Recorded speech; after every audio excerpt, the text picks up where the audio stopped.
one of the important things that you should remember is that you do not know me except through what somebody else tells you. Many of you do not know me at all. Kusal knows me. So many others will know.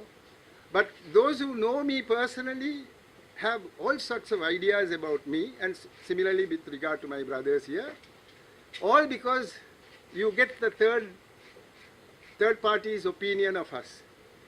It may be because of wrong translation, wrong understanding, misunderstanding, or maybe deliberately stated views which may be very political. So therefore, it is necessary for us to understand each other, and that is one of the most important things that we must try to cultivate in Sri Lanka. We are lacking understanding. I'll give you a simple matter, simple case of where lack of understanding could have become a very major conflagration, which was avoided because I knew a little Sinhalese. 2014, May 18th, we had the remembrance of those who died on the 18th of May 2009. So there was a meeting going to be at Mulliwaikal. So there had been a court case and certain orders were made. Anyway, nevertheless, we were going to have a prayer meeting in remembrance of those who died in a private land. So the day before, and I had made up my mind that I must go for it.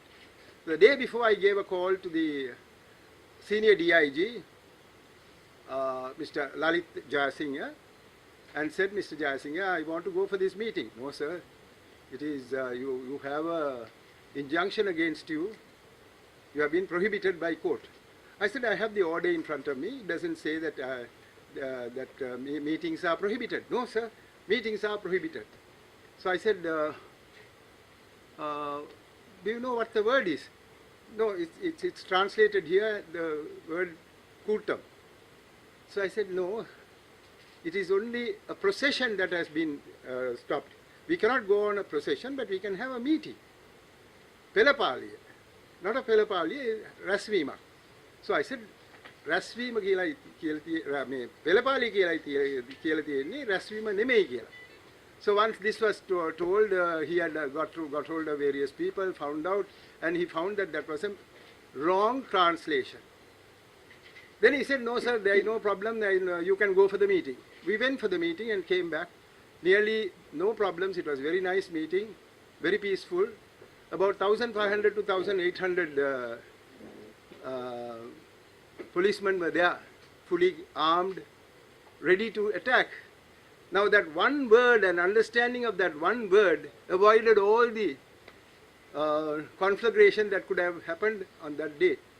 So you see, by our not understanding each other, not knowing the language of the other, not wanting to learn the other person's language, we have given rise to so much of problems in this country. So one of the latest one that has taken place is the Eluha Tamil, where we had a meeting by which we wanted to explain to the world, these are our concerns, these are our problems. Nobody seems to know what is taking place. So we have a civil society working in the northern province, doctors, lawyers, professors, engineers, civil servants, retired civil servants, and politicians.